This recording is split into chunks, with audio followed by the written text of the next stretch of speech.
So, dear friends, a warm welcome and hope this Nikini Poya Day in 2022 is a very wholesome and fulfilling day for all of you.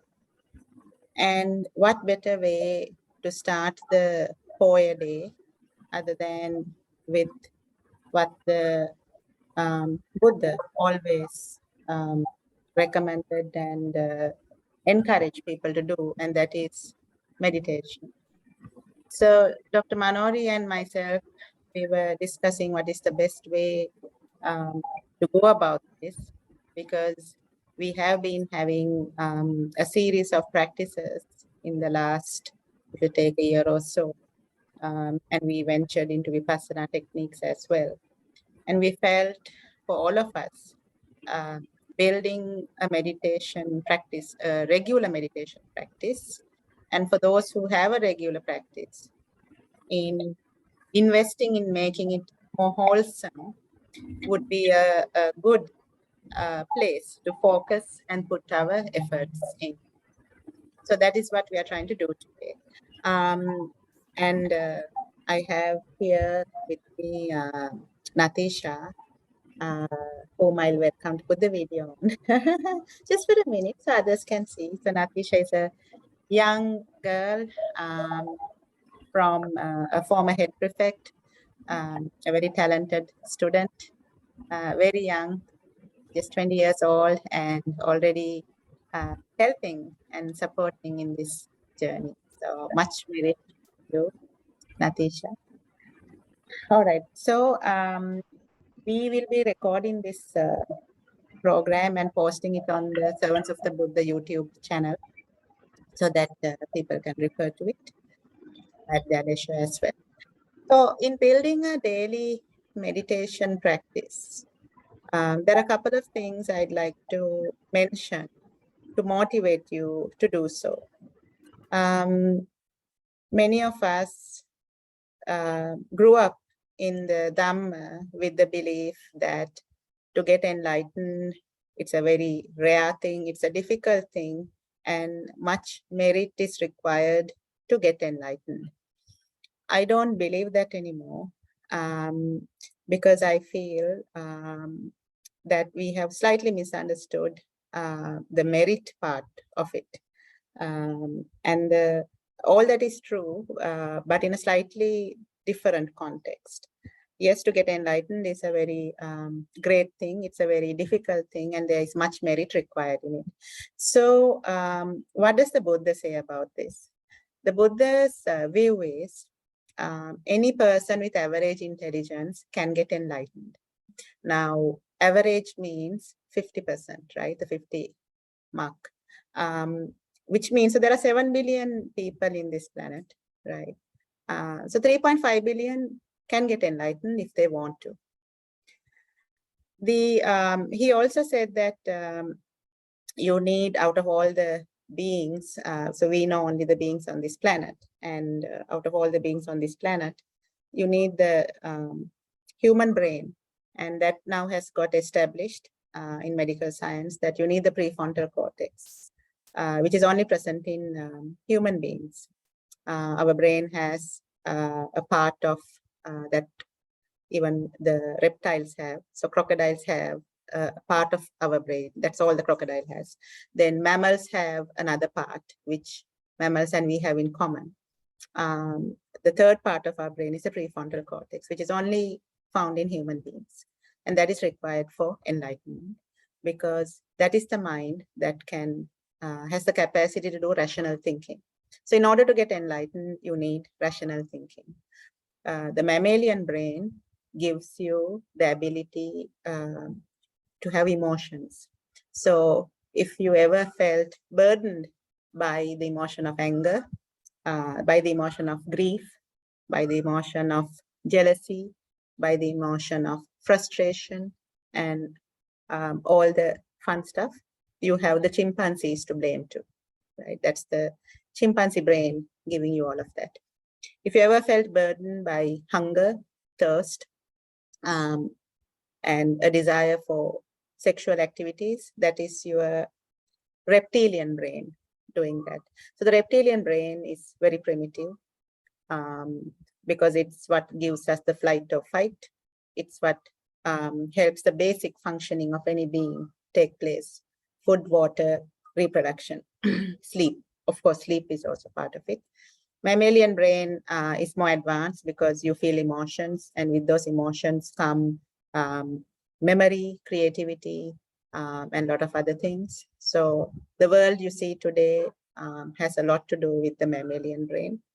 And of course, the prefrontal cortex, which is only present in humans, where strategic thinking, deep reflection, being able to gauge what is good and bad, what is right and wrong, and having a feeling remorse, feeling guilt, feeling fulfilled, feeling grateful, feeling happy in a content way. All of that is thanks to the prefrontal cortex.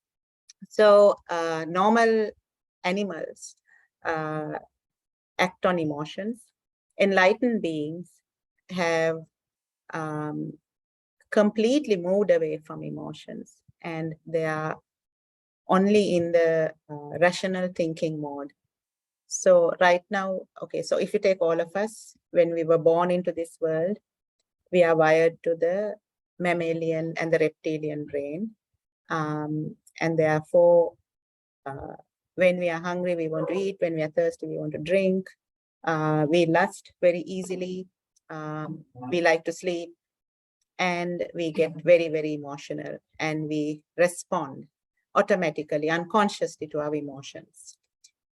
Sometimes we are rational.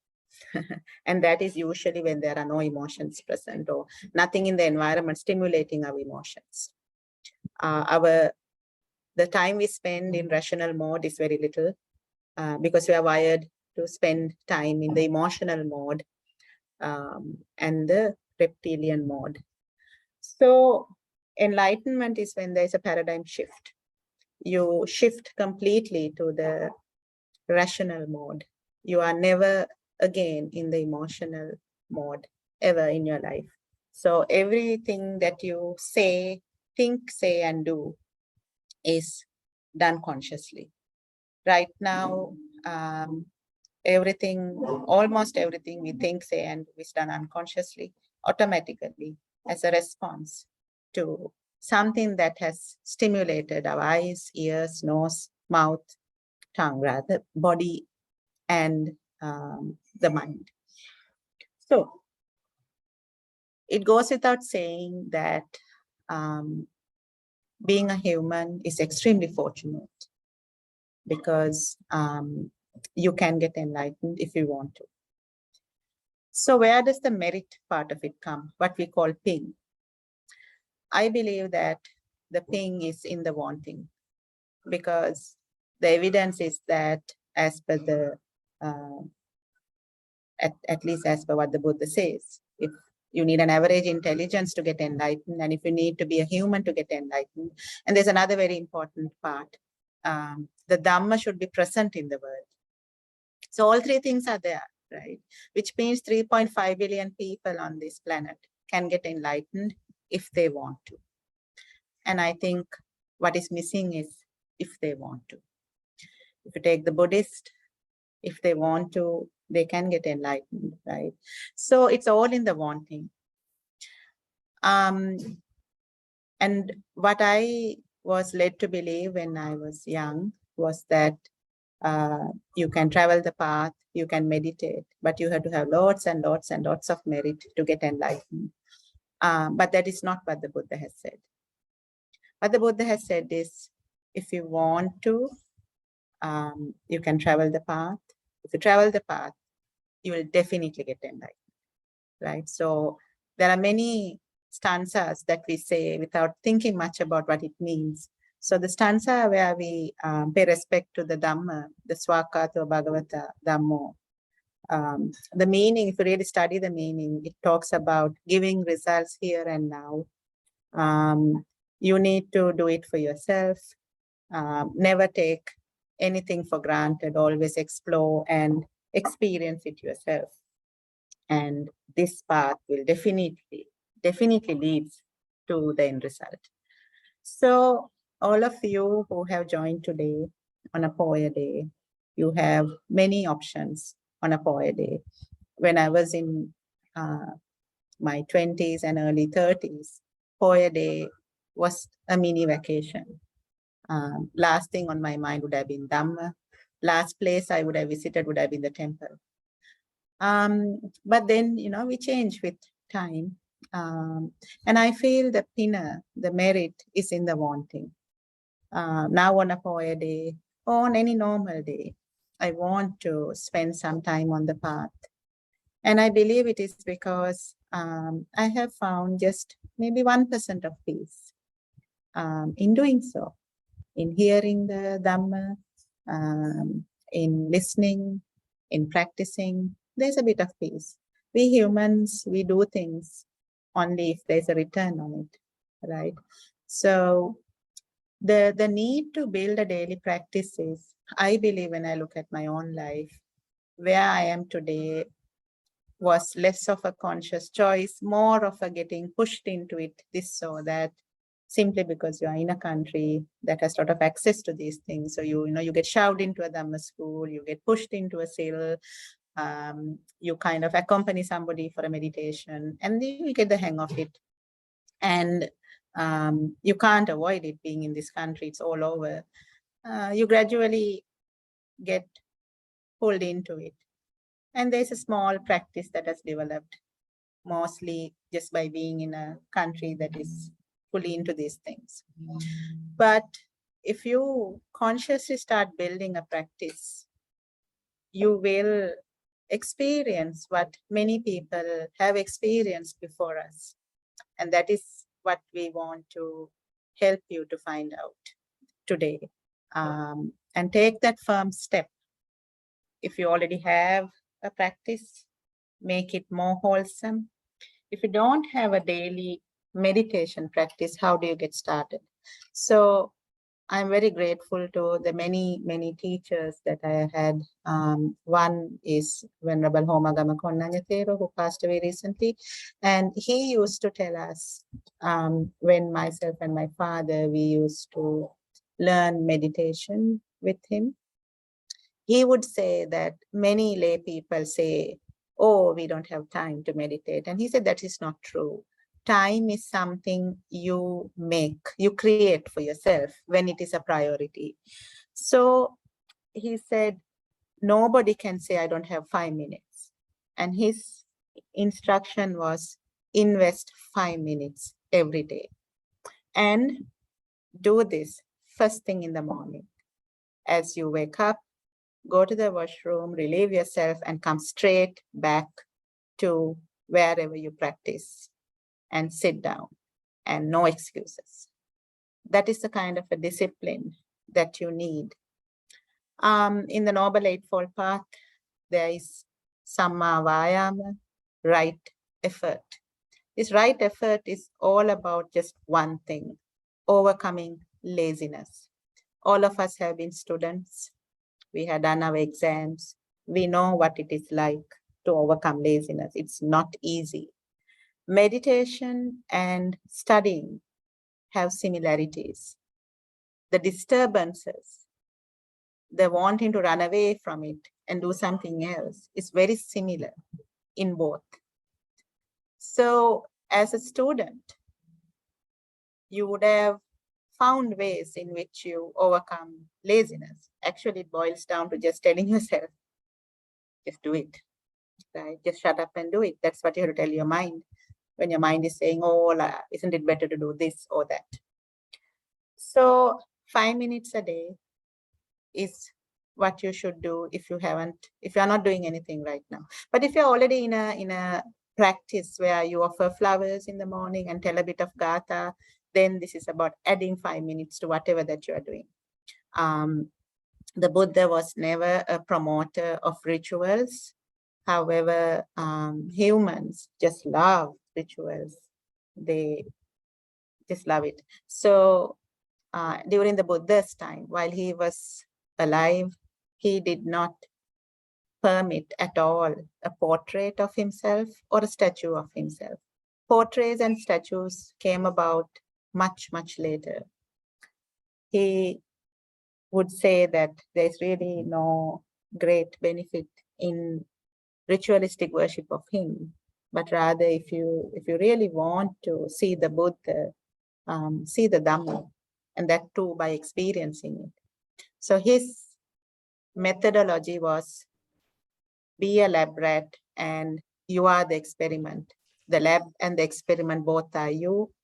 Observe the body, observe the mind, everything about the universe you will discover by observing your body and your mind.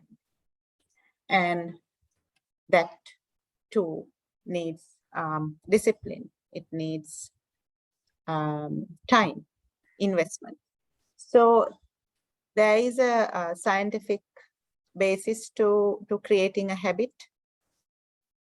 A habit gets created if you do something every day at the same time for 21 days. That is the ideal way of creating a habit, especially a good habit. We know how easy it is to pick up bad habits. You don't even have to try. When it comes to good habits, you need to invest in it 21 days. So whether it is you want to exercise, whether it is you want to meditate, whether it is you want to do something else as a hobby, 21 days is what it takes every day at the same time. So what is happening is if you have never done it before, you are creating a neural pathway. If you do it just once or twice, it's like footprints on the beach. The waves will wash it away. But if you keep coming back to it every so on and then, it becomes a footpath. If you start doing it more regularly, it becomes a clearer path. Start doing it every day for 21 days, it becomes a road. And then if you continue for 3 months, 6 months, 1 year, a couple of years, it becomes a super highway. Some of the habits that you have, let's say brushing your teeth, for example, it's a super highway, just out of habit. Having done the same thing again and again and again for a long time, it just has become a super highway. So building a meditation practice is also something like that. Make it a super highway so that you just do it. It's a second nature. Start with 5 minutes. And once you're comfortable with 5 minutes, make it 10 minutes. Keep adding 5 minutes until you're at least at 20 minutes. So various research about meditation, the first question that people ask is how much is good enough? So while there is no straightforward answer, a majority believe that at least 20 minutes a day does a lot of good to you. It changes your brain structure where you are more peaceful. The part of the brain that gives anxiety, worry, panic, and all of that reduces in size, and the parts that are responsible for peace, calm, happy feelings, that increases. There's a huge impact on health, all the psychosomatic diseases, so-called. And there's a ton of it. The things that are top of my mind is diabetes, pressure, all those things definitely go down. So if nothing of the path, at least there'll be some physical benefits. So today, the program is structured in a manner where we are going to share instructions on how to do techniques of meditation. We'll cover Metta, Asubha, Buddhanusmati, and Marananusmati techniques, and the Chittanupassana. The practice is where we practice silently. We will not do it in a guided manner because this is about building a practice of meditation. We want you to practice silently like you'll be doing when you are building a practice on your own in your home. So for each of the technique, the instructions we leave on a slide. So in case you want to refer to it, it's there. But the practice part is silent by ourselves. So as we start today, my request to you is make a firm resolution that you will build a daily meditation practice. And if you already have a regular meditation practice, you will build it into a wholesome practice. Anuja and I were having a chat in the morning, and what we discussed was in the first 20, 30 minutes, as you get comfortable with the practice, you'll feel very peaceful. And usually 45 minutes, 1 hour passing is when all the discomforts start coming in. You feel lazy, you feel restless, minor pains start coming in. And that is really the part that needs to be observed. And staying with that, observing that, you will discover lots of amazing things about it, which will help you to understand the impermanent nature of life, the non-self. None of these things are invited by us, but they happen automatically. They change, and sometimes they stay, sometimes they go away. We have absolutely nothing to do here other than to be aware.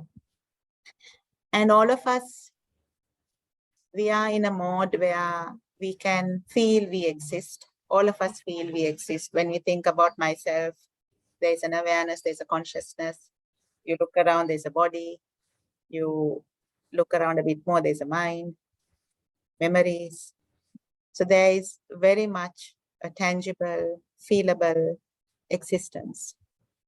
And that is what we need to observe in our vipassana, as to how that is not an existence, but an experience that is changing from moment to moment. And that subtle difference is what will take us to all the peace and the happiness that nothing else can bring or give in this world. So all that just unfolds. All that just unfolds. All we need to do is develop the practice. So we'll go into the metta technique now. One thing I request you to keep in mind throughout the day today, there are two things actually I want you to keep in mind. One is, have no expectation of an outcome of this session or any meditation session. The outcome is long-term. It will come when it comes. This particular meditation session you are doing today, it's just an experience, that's all. Think of it like a pilot's flying hours. Pilots clock in flying hours. It's just the number of hours they were flying.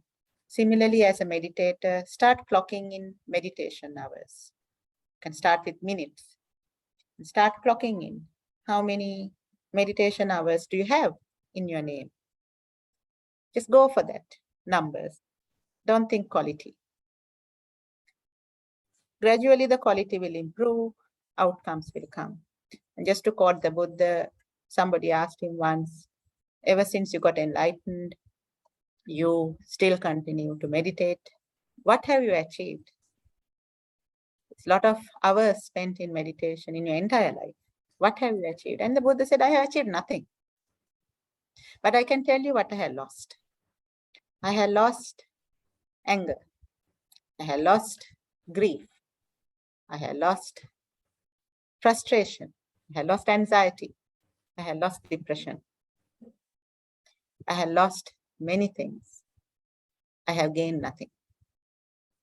So whenever we ask our teachers, the Venerable Sirs, how do we know we are progressing? That is the answer they give. They tell us, have you lost a little bit of your lobha, the great desires? Have you lost a little bit of your dvesha, the anger, the frustrations, irritations? Have you lost a little bit of your moha? And moha is all about feeling that this body, this mind, this consciousness, all is a permanent entity? Have you got a little bit of an inclination that this is not permanent? This seems to be changing. So keep the moha aside. I think the lobha dvesha is easier, is to track progress. But really, there is no need to track progress. All you need is to clock in the hours. And that is what this program is all about, to give you plenty of tools so that you pick whatever that you like. You can do all or you can do one, whatever you like. And every Poya, we hope to come back and continue to share more tools. There are 40 Samatha techniques and 4 Vipassana techniques. And if not all 40 Samatha, at least the ones that are most popular is what we are doing today. All right, so in order to start the meditation practice, you need to sit comfortably.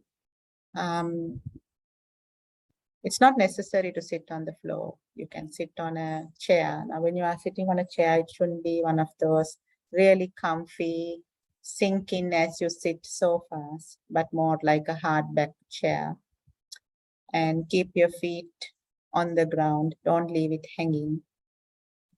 Generally, when you're sitting on a chair, the recommendation is not to lean, but to sit a bit forward so that your back is unsupported. However, if you have any back complications, please sit in a manner that you can maintain your posture for at least 15 minutes at a stretch. The reason for that is when you're meditating, if you take your focus away from the meditation object, it breaks the whole peacefulness. No other reason for saying try to keep still. All the rules in meditation is for a reason. So the metta meditation, metta is about friendliness. We call it loving kindness. It's coming from the word mitrashili, maitri. So it's all about being very, very friendly. So filling your heart with a lot of love, kindness, friendliness, first to oneself, and then to others, and then to all beings. That's the sequence. So we are combining this metta meditation with a yogic technique. In yoga, there is a technique to relax parts of your body where you close your eyes and you focus on your feet and relax your feet. You focus on your leg, relax your leg, and so on. Instead of focusing on a part of the body and relaxing it, we will focus on a part of the body and send loving thoughts to the cells that make up that part of the body. So if you take your feet, we are all made of cells. These are living organisms. They feel what we feel through our neuron system. So when you are happy, peaceful, content, your cells, you can imagine, they are very, very happy cells. When you are upset, anxious, angry, negative emotions really freaks out your cells. They feel traumatized. So this is why we say whenever you are angry, anxious, worried, depressed, any negative emotion sustained over a long period can cause physical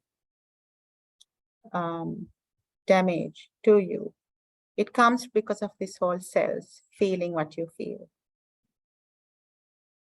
So research done on cells shows that when you are calm, peaceful, loving, kind, your cells are happy. And why should we care? We should care because happy cells means the cell is functioning at its optimum level. Immunity is at its best. Cell functionality is at its best. So cells that are functioning well with immunity at its best, that's the best story for a human or any being. that depends on cell functionality for health. And that is why metta is so good for us. Metta is absolutely important for meditation because as you start to meditate, when you start to notice that your mind is not yours, the mind has its own mind, it goes away, it doesn't stay in one place, you start feeling disappointed, start feeling angry with yourself, you start feeling everybody else seems to be meditating well, why can't I? It's a lot of regret, self-doubt, anger, all of that comes in through meditation, funnily enough. And therefore, to start with metta meditation, to be friendly towards yourself, to be friendly towards your mind, after all, it's the nature of the mind. It's very important. So we are going to do this meditation with the parts of the body first, and then myself and the people I know, and then to all beings in the universe. So I will share my screen where I have the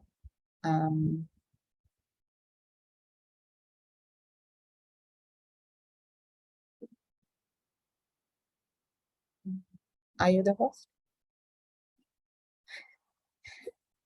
That's okay. Can you let me share the screen? Cool. Thank you. Okay. So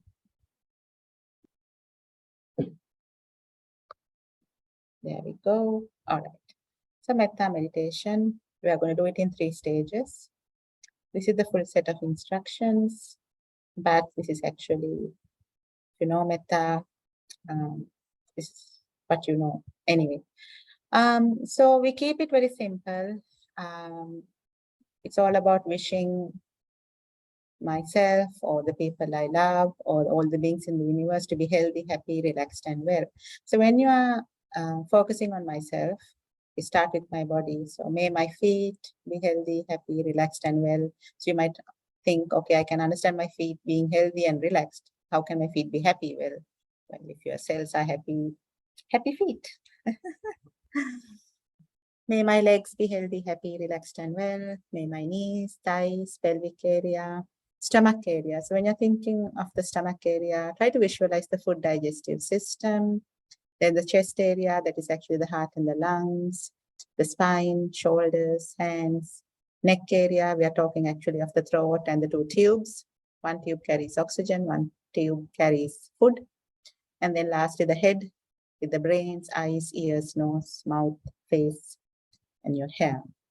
And then may I be healthy, happy, and relaxed. And since I am such a big deal, we say that 3 times. May I be healthy, happy, relaxed, and well. So then you're done with myself.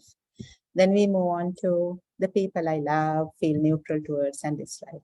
So the people I love, here also try to visualize them. So when you think family, if it is the typical mother, father, children kind of family, that, or if you have others, basically whoever is in the house with you now, or your family.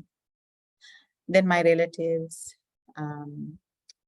my friends, and wrap it up all together and say, may all these people that I love and cherish be healthy, happy, relaxed, and well. So if you go one by one, may my family be healthy, happy, relaxed, and well.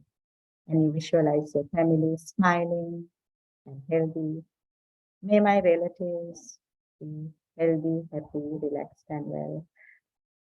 So this technique will take about 10-15 minutes. If you really want to spend time in metta, you can do this one person at a time. So instead of saying may my family, you can say may my. So please do this for people who are alive.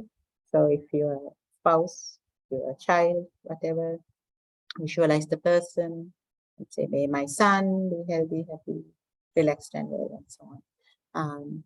So this can get stretched up to even 45 minutes, 1 hour, if you do it person by person, right? So friends and so on.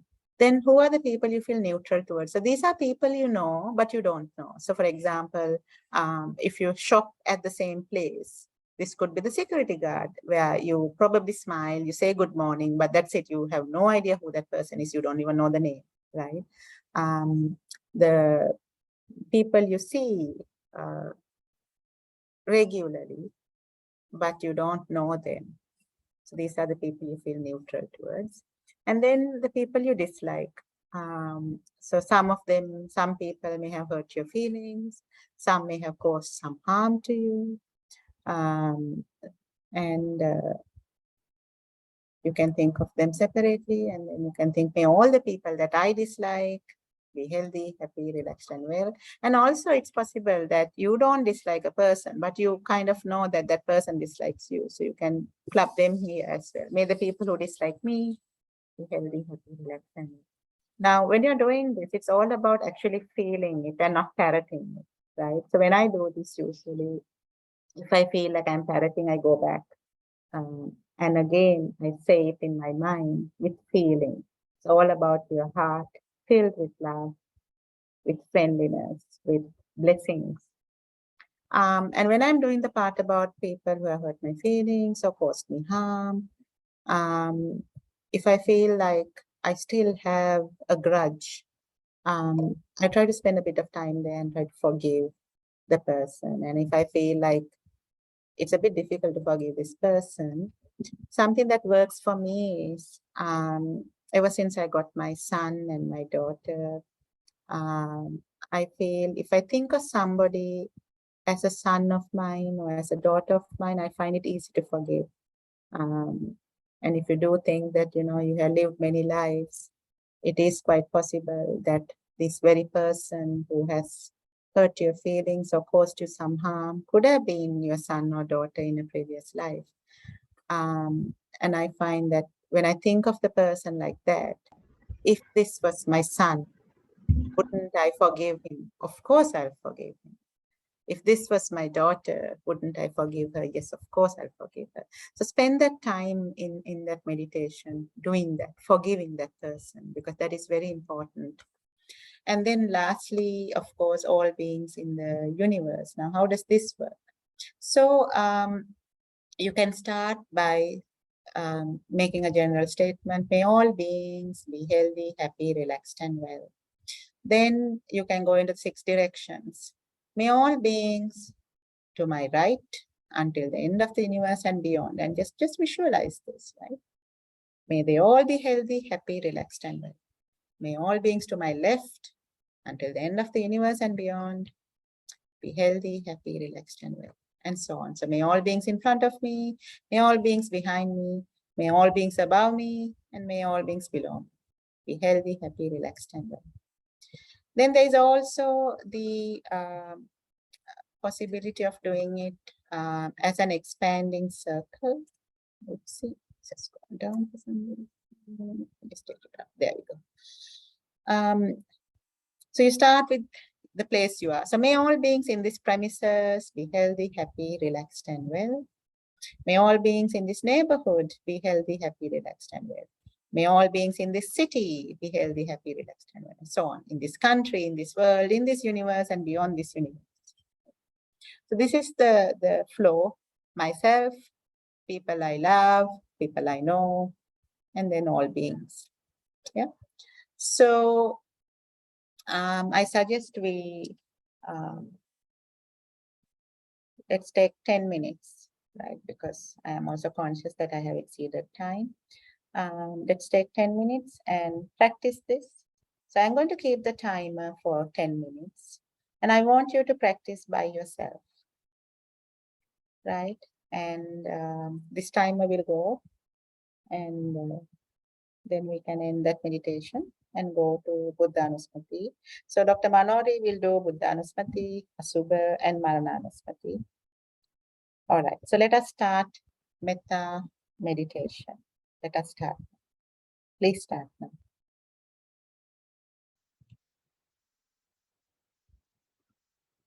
Thank you. Dear Dhamma friends, it is now a follow-on of the previous session, and it is my very pleasant duty today, this Nikini Poya day, to introduce 3 different types of meditation, entirely three different types. Before that, I would like to just deliberate a little bit on Samatha Bhavana and Vipassana Bhavana, which are the two different types of meditation in the Buddhist practice, in Buddha's teaching. Samatha was also taught by the Buddha, and it should not be belittled. Now, Samatha is a meditation which one develops concentration. And Vipassana is when one develops the ability to see things as they really are. And Vipassana is also, I fully believe and accept, and we all do, and as the Buddha said many a time, as well as in the Mahasatipatthana and the Satipatthana, it is ekayano maggo ayam bhikkave.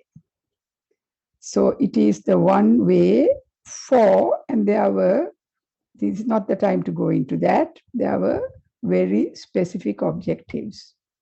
The Buddha started his lecture giving the objectives, which is the good way of giving any lecture. Now today, certainly in medical education. Now, however, there is another side to that coin, which the Buddha has taught, which is Samatha, or also called Samadhi Bhavana. And one develops concentration. Concentration, actually, this is, I believe I'm speaking to a mixed audience, and there are some I'm aware of who are beginners, at least one or two. Some, no doubt, are very regular and advanced practitioners.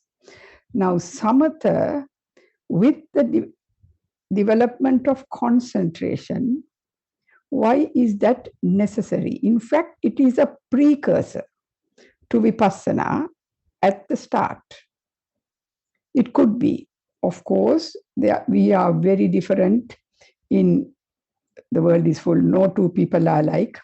So we know that, for example, Arahat Sariputta, when he was Upadissa Paribrajaka, he just heard half a thing, ye dhamma hetu prabhava, te sang hetu tathagato aha, that's enough for him. He attained. So it just depends on one's level of development, which is said in the Swakato as well. Pachattang veditabbo, we knew, each to his own level of understanding. However, there is a necessity to, when we are looking at things as they really are, it is like looking into a pool and looking at what is at the bottom of that pool. And if that water is calm and still, one sees what is at the bottom a lot better than if there were ripples and movement of the water. Therein lies the necessity for a calm stillness of the mind, even if it's not totally still, at least less restless, more restful, calmer, more peaceful. That is what Samatha achieves. Samatha Bhavana and Vipassana Bhavana are two sides of a coin. I too am now a lot more into Vipassana from the start. However, I'm extremely happy that in this journey that I have had in the Dhamma, in the practice, I was introduced to Samatha Bhavana. Samatha Bhavana gives tranquility. Obviously, being tranquil is a good feeling, happiness. At this juncture, I want to just also, it just comes to my mind a Zen saying, which I like to share with you. Happiness, shall we put it this way? One does not follow the path to gain happiness. Happiness is the path itself. And some of these Zen sayings are really have a very deep and valued meanings. And the happiness from the start in the path can be, if in Samatha is almost, it's not that it is to be belittled as a beginner's ABC. However, that to achieve that tranquility. Now, because we are so very many different personality types and characters, there are many methods of achieving this. And there are 40. These are being classified into 4 10s, which I am not going into now. Maybe in future sessions, if we want to, if we wish to, we could. But one lot of 10, I am just telling the theory before we start, because I have to make a case for this, it appears, sometimes I think, are called Anussati Bhavana. 10 Anussati are recollections or contemplations. There is also the Kasina Bhavana, where you just keep looking at a still object like a light. I'm not talking of those, getting concentration like that. I don't know those either. But these 10 Anussati begins with Buddha Anussati, which is recollections of the Buddha. And obviously recollections of the qualities of the Buddha. Now, if I may just quickly run through the 10, or some of them, is Buddhanussati, Dhammanussati, Sanghanussati. Then we have Silanussati, Chaganussati is your ability to give up and also give danas, that's also give up. So that's 5. Then we have Devanussati and Marananussati, Kayagata Sati, which is more or less the same as looking at the foulness and the true nature of this body. That makes it 8. Anapanasati, and finally recollecting on Nibbana, which is for the high Buddhi Charitas, Upasamanussati. Now, let us start with Buddhanussati, as they say, as it heads the list. And what is to be achieved? Now, why is it that we begin? Why is it that the water becomes still? Why is it that the mind becomes still? With deepening concentration, calmness of the mind increases. How come?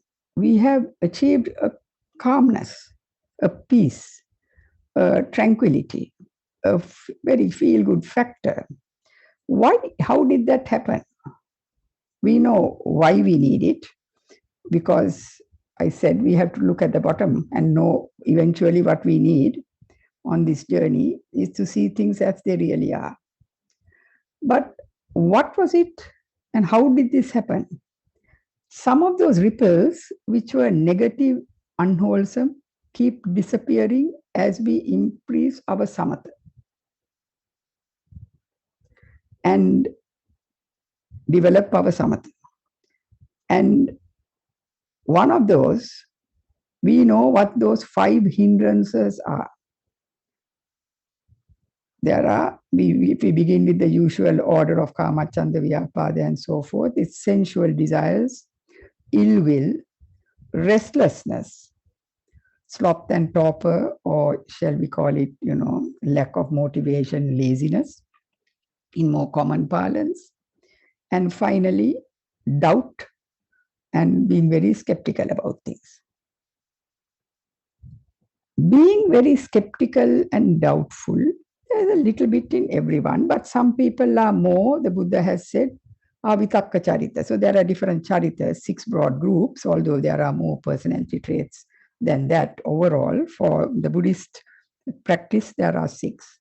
Now, if one is a vitakka charita and having doubts, Buddhanussati is the way it will reduce that by contemplating, looking deeply at the qualities of the Buddha. What did metta do in the morning or a little while ago? It reduced ill will, vyapada. And let me just say that asubhas, which is the foul nature, will reduce sensual desires. And Marananusati reduces that laziness. So these four of these five are lost with Samatha, and the very fact that we are doing Samatha and becoming restful, as I started by saying, means the restlessness has gone down. So what was it that made us look into the pool? The stillness. How did the stillness come? Getting rid of the five hindrances. So can one be little Samatha? I leave it to you if you think you can, perhaps. But it is something that also gives tranquility and happiness. Now, one doesn't need to go on long time with these, but I have to tell, in fact, when we come to Asubha and Marananusati, we'll discuss, they should be really very short for a householder. Metta is one of the most difficult to do, and it needs ever constant attention and metta bhavana. Because I would say most difficult, because to wish your worst enemy as you would to yourself or to your children or whatever is no easy task, let's face it. But that is its ultimate goal. But Buddhanusati would make it easier and to get rid of this. And what does it develop? Shraddha. And let us not forget that Shraddha is the first of the five spiritual faculties. We have eyes and nose and mouth and, those five faculties which we take as six with the mind in the Buddhist teachings. But we have to, if we don't see, if our goal is Nibbana, or anyway, at least somewhere there, or some reduction in suffering and improvement in our purifying our defilements and so forth, to get there, we need five spiritual faculties to be developed. Shraddha, Virya, Sati, Samadhi, Prajna. Now, certainly, Sati, Samadhi, Prajna. Sati and Prajna are so important. And Samadhi here means this sort of meditation as well. So, we know that the Buddha has said these five have to be equally adjusted. I'm sure you've heard that. You can't have a lot of prajna and little shraddha and think you can do this. No way. Likewise, you can't have a whole lot of shraddha and no prajna and do it either. So once, the Buddha used so many lovely similes, I'll just use one. The Vinopama Sutta comes to mind, which is he used some sort of a string instrument, a veena, so probably a sitar or something like a violin, say, but the violin has only 4 strings. This has 5 strings. And he told that player who was playing very beautifully, hang on, your difficulties are that, and he brought in the strings. He said, your 5 are not in balance. All 5 must be equally well developed. So when we do vipassana and we improve our sati, which is what I am also doing, and most of the time, and for a long time, these have faded away. I'm happy that at some point I was introduced to Buddha Anusati. I would have lost a lot if I didn't, of happiness, a nice part of this journey. And I was taught this, what the methods that I am going to teach today or mention today are what I was taught by none other than the head of the International Vipassana Meditation Center in Vijayarama Road, the late Venerable Harispatwe Aryavansa Lankara Thero. So he was a head of Vipassana. He was a very popular monk. He was also well known. He was direct. And I had the good fortune of having a one-to-one with him because I had been entered in the diary, but somehow I didn't get the message. He had cataract surgery. So when I went, no one was to meet him, but he said he'll keep me. And without any ado, and I had a one-to-one, and it was really, he started with this. I had been practicing for a long time, but he started with this. So let us do this. Now, one other thing in defense of this, I have to say, this morning I was also listening, and I fully agree. The Buddha never wanted any worship. No way. When he was alive, in his presence, he didn't want it. If we know that when Vakkali was looking at him, gloating over his image and his appearance and his, no doubt, his qualities, he was told, please look at the Dhamma. Because if he allowed that, there would have been a personality cult developed. But in his absence, I am happy to say, I'm saying this is getting recorded, but he allowed this. I'm not saying worship like, just to acquire merit. That is not what is happening at all in Buddhanussati. One is contemplating on those qualities of the Buddha. And let me quickly give a few examples to support what I'm saying. I'm not generating anything. I'm just not an expert, or I've not got any. I haven't even gone to a Dhamma school. Never. I haven't even gone near one. I have the greatest respect for them, but not even my children went there, or the grandchild. So however, I had a school. I went to a school with a good Buddhist education, and we were enormously under the influence of Vajrarama monks and so forth. And it's been a sort of, say, independent, almost fiercely independent journey. And I had the good fortune of meeting lots of excellent monks, and not one particular person.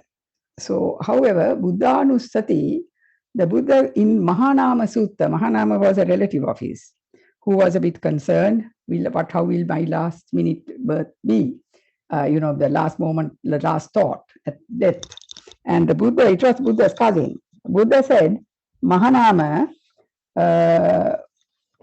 this is what he said. This is the translation from the Mahanama Sutta by both Bhikkhu Bodhi and Tanisaro Bhikkhu. Mahanama, you should develop the recollection of the Buddha while you are standing, walking, sitting, and lying down. When you are busy at work, and when you are at home relaxing with your children. He also said this to monks when in the Dajagga Sutta, you can check that out. Dajagga Sutta is about a flag. Daja is a flag, the standard, it has a lot of antecedent story to it, but then the Buddha said, the standard that you have to bear if you are ever scared, especially when you are in the wilderness, because he was mentioning in the sutta, you will find, this Aranyagatova, Rukkamulagatova, where you could be very frightened when you're all alone in a wilderness or under a tree or in a lonely place. Aranyagatova, Rukkamulagatova, Sunyagaragatova. He says, Mamang hive bhikkave anusareyata. Think of me, Mamang hive bhikkave anusareyata. Bhavissati bhayangva jamhitangva lomahansova. Your fear, your terror, your hair standing on end will end. So in his presence, he didn't say, think of me and that and this, but in his absence, he recommended this in the Dajagga Sutta. In the Mahanama Sutta, 2 examples, time doesn't permit, there are more. And we have our own homegrown little one, which is nowadays recited by monks, saying the Dutugamunu Pirita. I don't know if it's legendary or correct or whatever, but that King Dutugamunu, when he was going to war, this is not really meant for war. The Buddha didn't speak about wars, but that was when they were in the war was with their Aragale, with their own defilements. If you get scared at any point, think of me. And Buddha was, so lack of ego. The next verse is, he goes on to say, Noche, if you can't think of me, Noche mang anusareyata atadammang anusareya. Then think of the Dhamma, and you find Swakato, the Gatha over there. You have the Itipiso entirely the way you and I say it. The Swakato and the Supatipanno. He said, if you couldn't recollect that, recollect this. If you couldn't recollect that at that moment, then recollect this. These are ways of wholesome things to. And in the Anguttara Nikaya, there is another saying, which I will give the translation in English, because we have to do things more in English in this forum, where the Buddha says that we are not looking for gain. However, he says those who have joyous confidence, Shraddha is confidence. Those who have joyous confidence in the highest fruit will be there. So joyous confidence in Nibbana maybe, but is that so? Is it easy to have confidence in something we don't know? Or is it the highest confidence is the Buddha? Can you think of anything higher to contemplate on or recollect on than the Buddha? Who has no greed, no hatred, no ignorance. So there is no lobha, dvesha, moha whatsoever if your mind is on the Buddha. That is why he told Mahanama, if you get used to this practice, Mahanama, you don't have to fear that last dying moment. And he told the monks, if you are lonely and you are scared, just think of this. So he definitely discouraged worship. There is no doubt about that. But Buddha Anusati is one of the Samatha Bhavana he taught and he recommended. Now let us quickly go through the 9 sublime qualities of the Buddha. And they are, as you all know, the Itipiso Gatha. And I would like to, for your ease, I'm sure you know this, but the accomplished one, just think what Arahang has many meanings in many more, but I've taken out this accomplished one. He accomplished getting rid of 1,550 defilements, all his defilements, by suppressing the 5 hindrances, by the way. There's no other way of doing that. So if you think of that, then I have done this bhavana in prison with the women prisoners, again with the permission of some very erudite Dasasil Matas as well, because it was for women. When I asked them, shall I do this? Because I was just a novice, but I felt I'd like to go to I was doing some research in the prison on children of imprisonment. So I started doing this. It was utterly successful because we did the Itipiso and everyone knew it, including the Thai prostitutes there. So we could do this. But the accomplished one is Araham, supremely enlightened. Just imagine thinking of each of these. What I told those prisoners was, of course, when I asked them, they knew. In that group, there were people who could just rattle off. They were, they were behind bars, but they knew the meanings of these things. So we just told, concentrate on these. Think that for a moment you have these. Now it is rather absurd to say that even if you and I can have these qualities of the Buddha. But my issue is, what I told them was, if I don't have something, say for example, I took a piece of fragrant soap with them, but say for you, I'll say some expensive scent. I don't have expensive scents. But if I were to say borrow some expensive scent from Anoja and put a drop on a corner of my handkerchief, for that little while, I have that fragrance in my thing. So for that little while that I'm contemplating, I could feel, or I try to aspire to, and it is a wholesome thought. So that is how Buddha Anusati works, I'm afraid. I'm not afraid, I'm happy to say so. So the accomplished one, the supremely enlightened one, Vijja Charana is conduct. So it's not only having wisdom, Vijja, but conduct. So you could think, are we, am I, maybe our conduct may be better than our wisdom, or wisdom may be better. So it's always good to reflect on yourself as well. So that is what we did with them. Sugato is the auspicious pathfinder. Lokavidu is a knower of all realms, incomparable tamer of individuals, is the way he tamed. Lokavidu at one point in time, I used to find Lokavidu the best, because when I thought of those 31 planes and realized what they were, oh my goodness, I thought I have to somehow try to end this. I don't want to go to all these places. And Anuttaro Purisa Dhamma Sarati, the way he tamed, incomparable tamer of individuals, supreme teacher of gods and men, the fully awakened one and the blessed one. Buddha was a fully awakened one. That's what Buddha means. You remember once he met a man when he was walking somewhere, and that man felt an aura around Buddha, and he said, who are you? Are you this and are you that and are you a god? And for everything he said, no, no, no. Are you then an ordinary man? No. So what are you? He asked, are you a demon also? He said, no, I am awake. So that is why we have to be awake to look at the bottom of that pool and see everything. But to do so, these 5 hindrances have to leave us. So here, how do we do this? So I think I have made a case for this, I hope. What else can I say?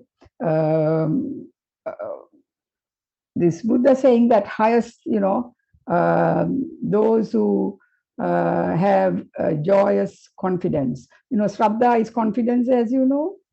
Confidence is, Shraddha is not just faith. It's not just faith, because faith can be blind faith. A Buddhist knows, and that's why he believes. Not that you believe because you believe because you know. Buddhists already know. So to know this, you have to know the Buddha. So it increases your Shraddha. And Shraddha is in Sinhalese, they used to say, ping bedana handa. It's not that we want ping, but the start of this whole journey is Shraddha. Without Shraddha, you wouldn't have started the journey. And before Shraddha also, there comes a Chanda, the liking for things, but that's also very closely linked with it. So there is, in fact, another, I was told the power of Buddhanussati, not that I learned it with him, but I did Vipassana with him. But there was this monk, what was he? Dankande Dhammaratana Mahatero. If you listen to his videos, he never came on any of these channels. But I had good fortune of meeting him, knowing him. And in fact, perhaps I was going to host him after post-operatively. That didn't happen because he didn't have post-operative complications. But I was warned, I should say, if you treat him like you're treating an arahat. Many people told me that. So his teachings are amazing. If you haven't listened, listen. They're available on whatever, YouTube or whatever. Anyway, he said, and he has written a book, which I saw, a little booklet, where he talks that Buddhanussati can go right up to enlightenment. Now, Buddhanussati doesn't give you the jhanas.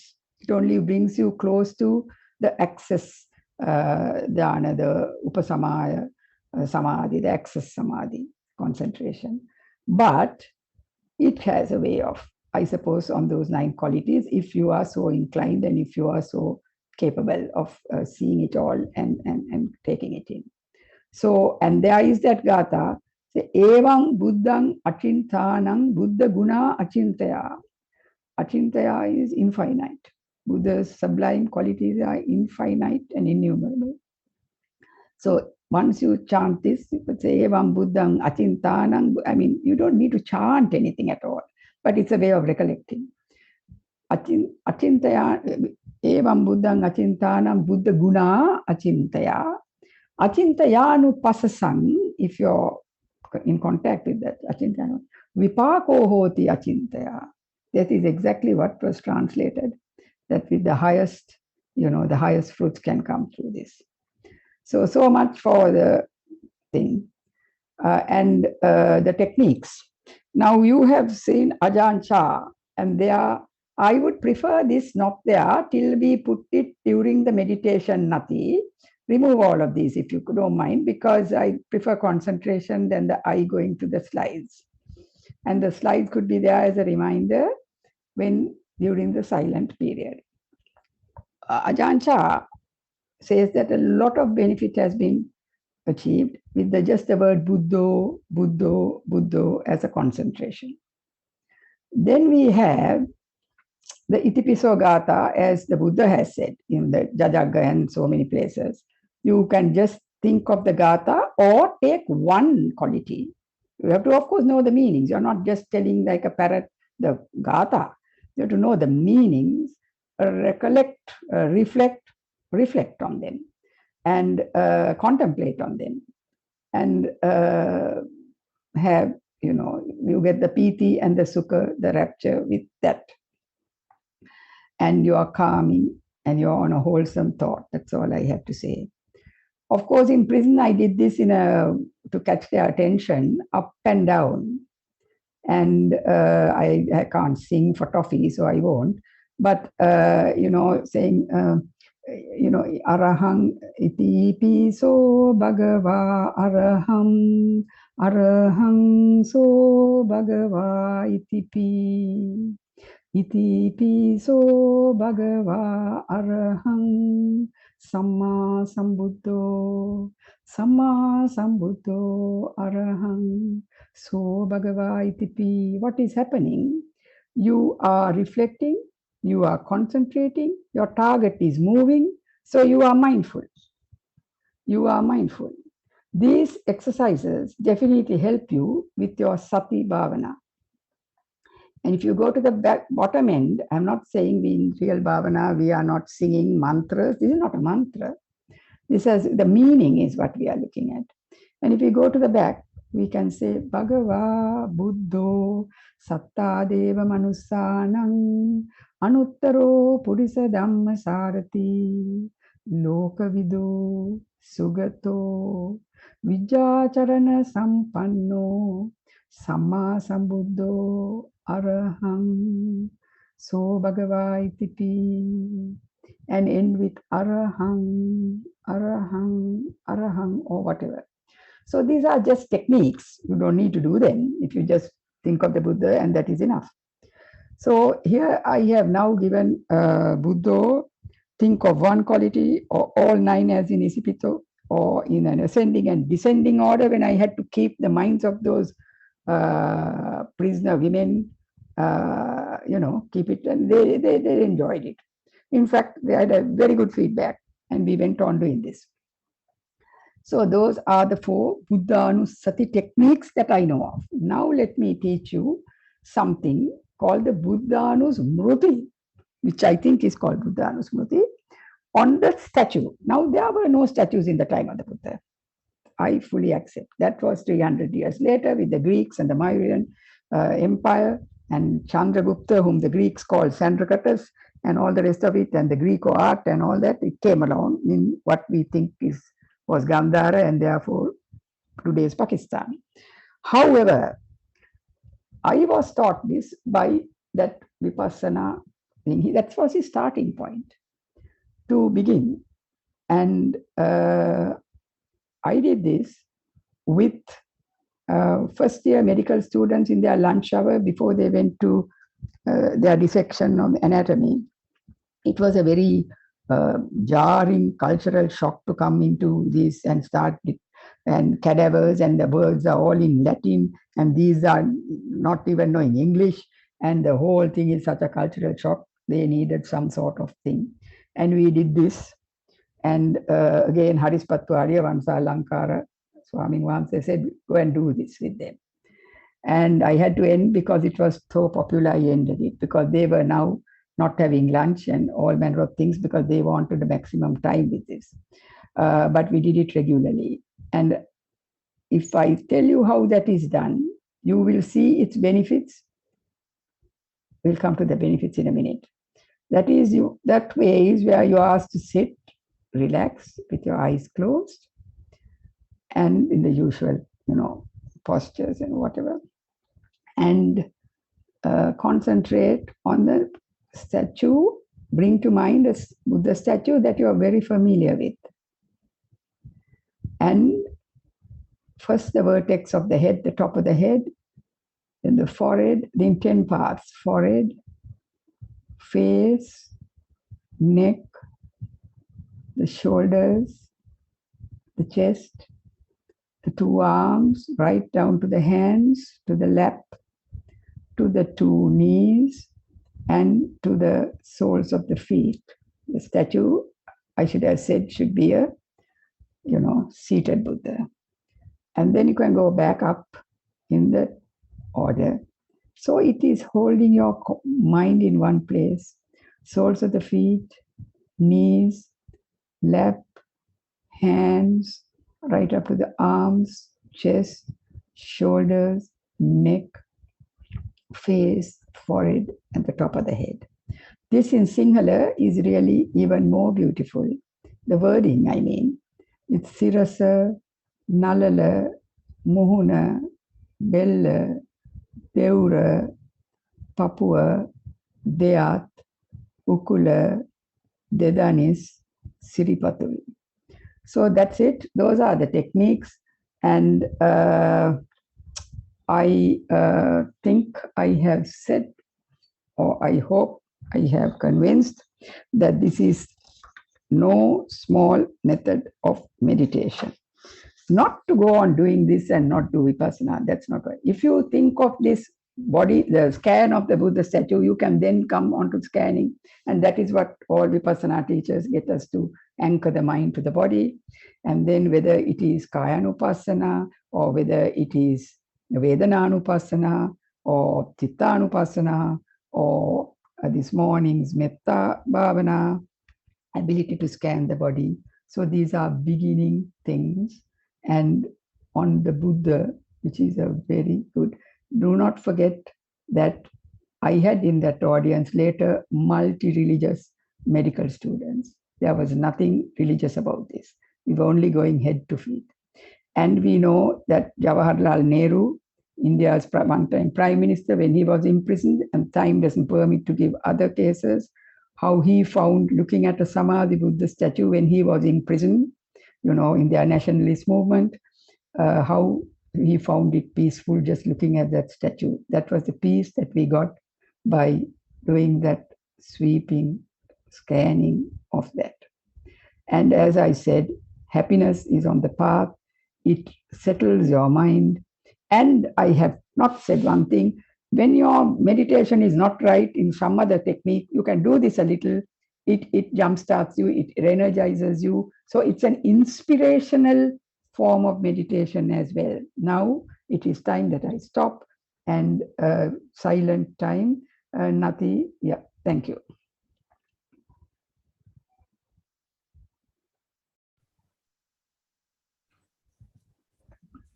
Thank you. And we meet again, Dhamma friends.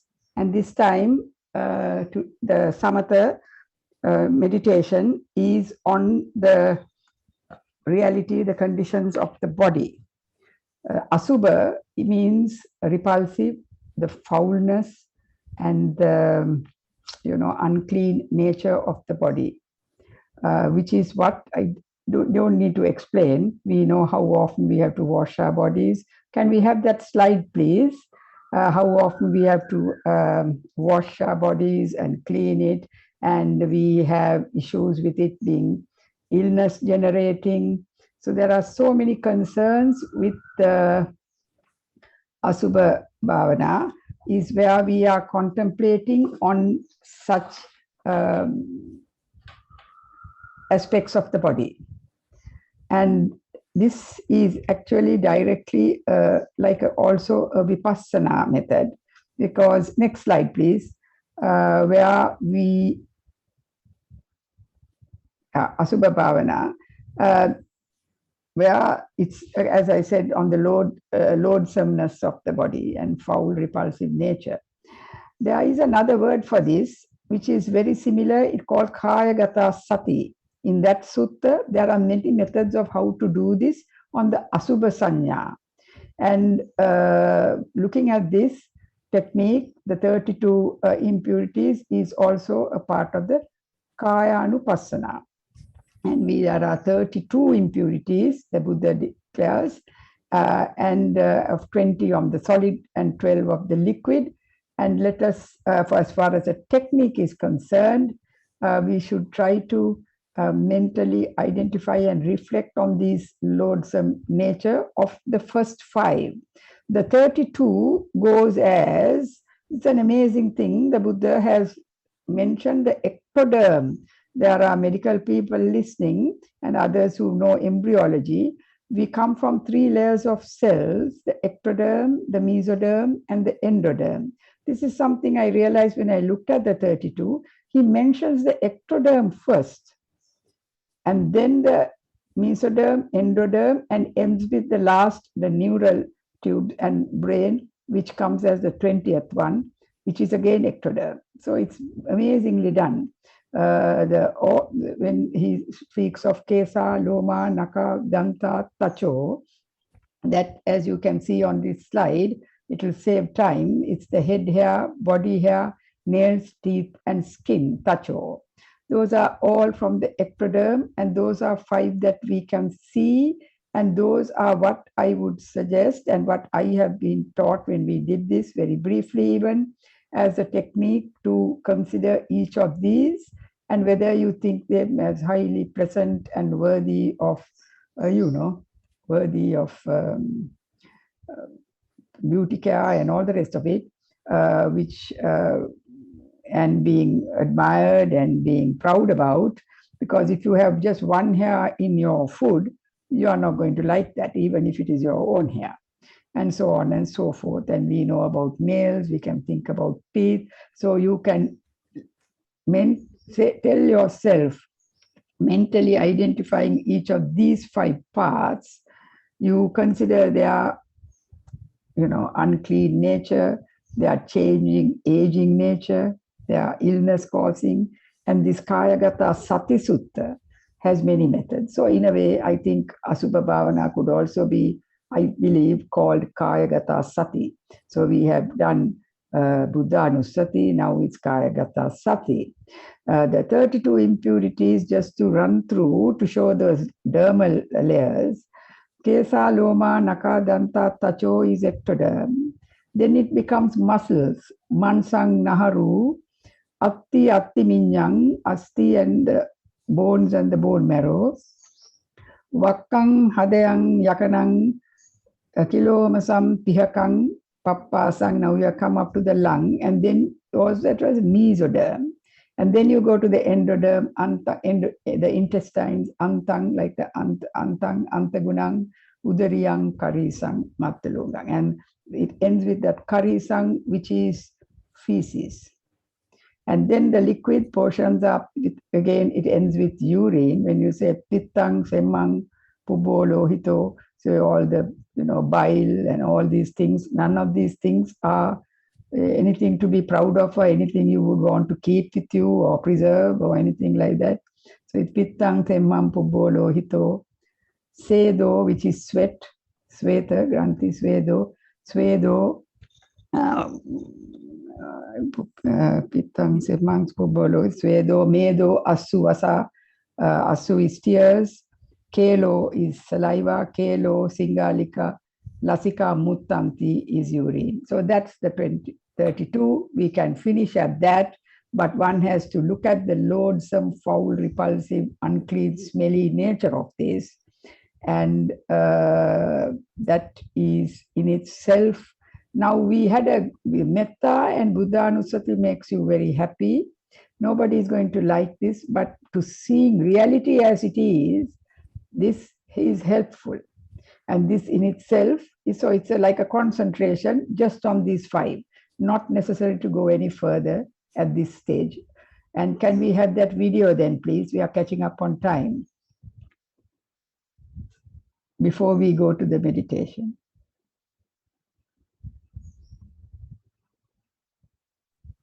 Yeah. Okay, Natasha, just 2 minutes.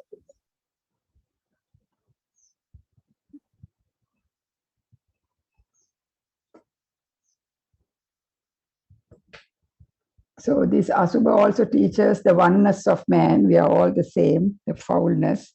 And it reduces, we said sensual desires were reduced. We have so far had ill will reduced with metta, and doubt reduced, the vichikicha reduced with Buddha Anusati. This is to reduce kama chanda, or what is it, sensual desires of keeping this body looking beautiful. Whatever you do, the true nature is this. Whatever we do, this is the true nature. So, yeah, go on.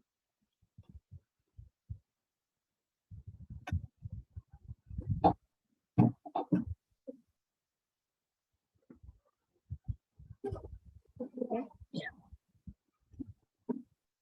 So we are sharing this without audio, just focus on the visual. This is showing the aging process backwards.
I think I think that will do, isn't it? Thank you. Thank you very much, Nadisha and Natisha.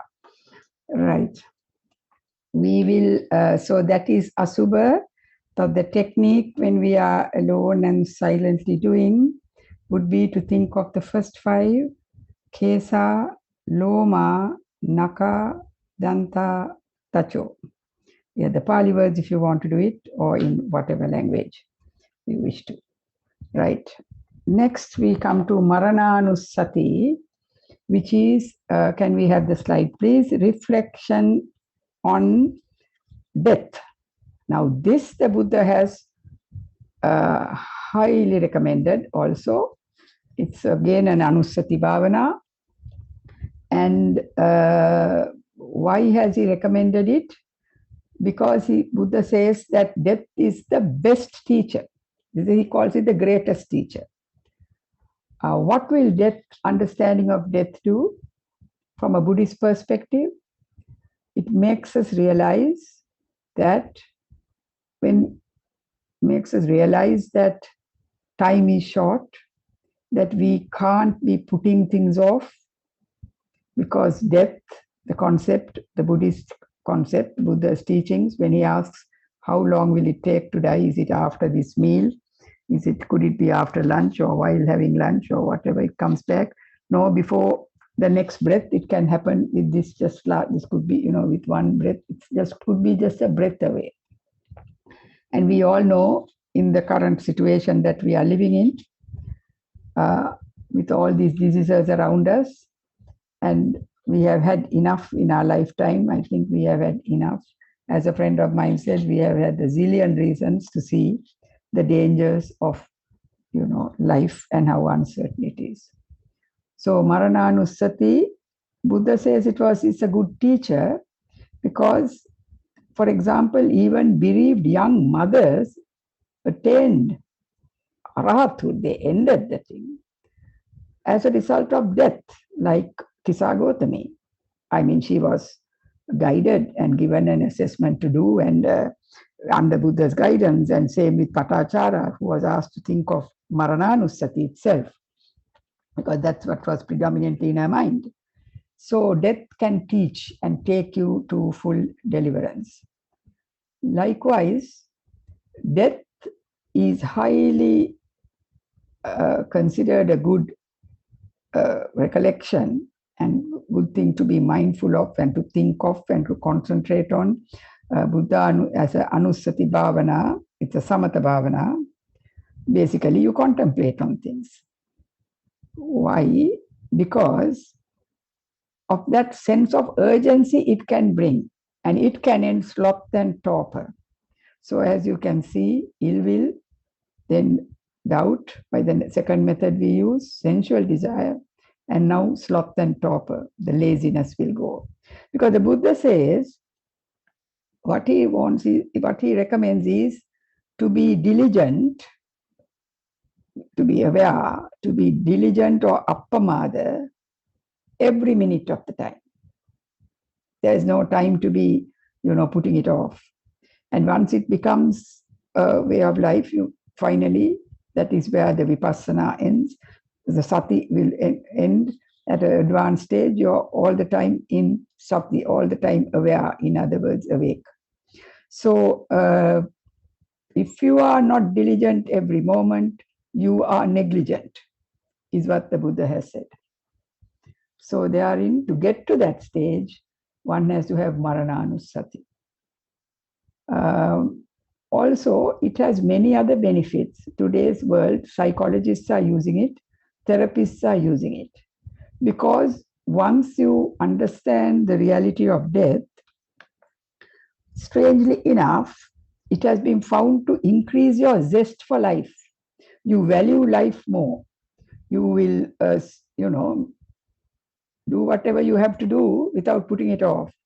Maybe write your will, or maybe settle a score with somebody, or sort out your, whatever, giving away what you want, your donations, or whatever it may be, or going on a trip, something much awaited in your bucket list.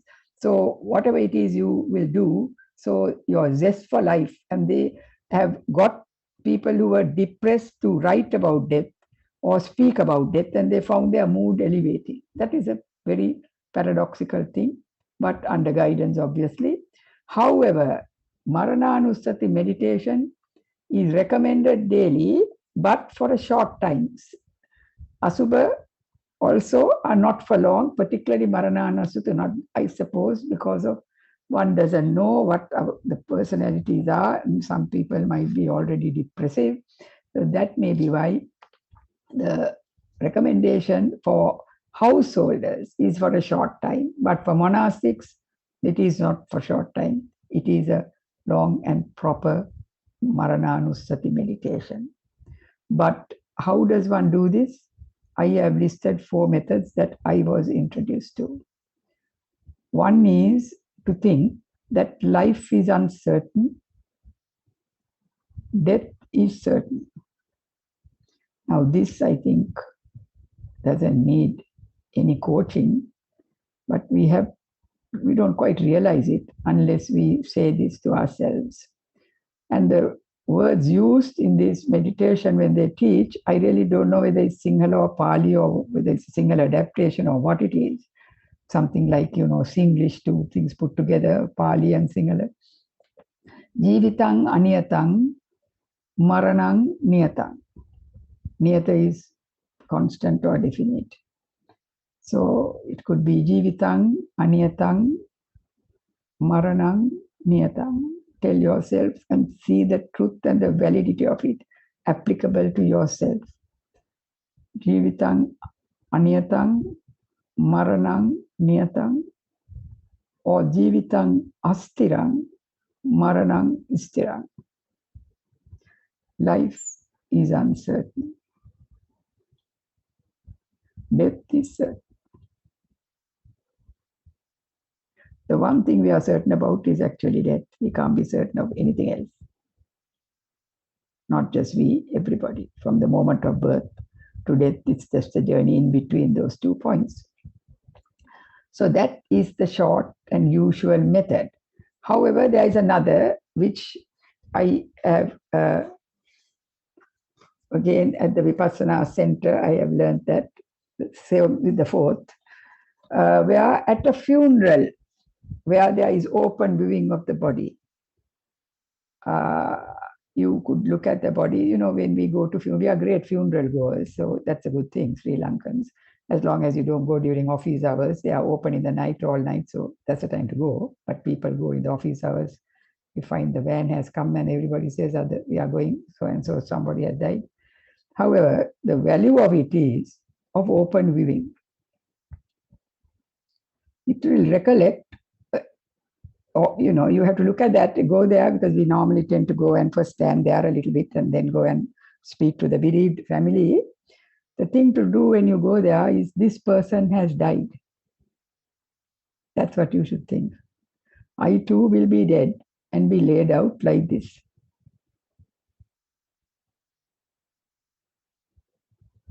The advantages of this, I will tell the theory behind it after the technique.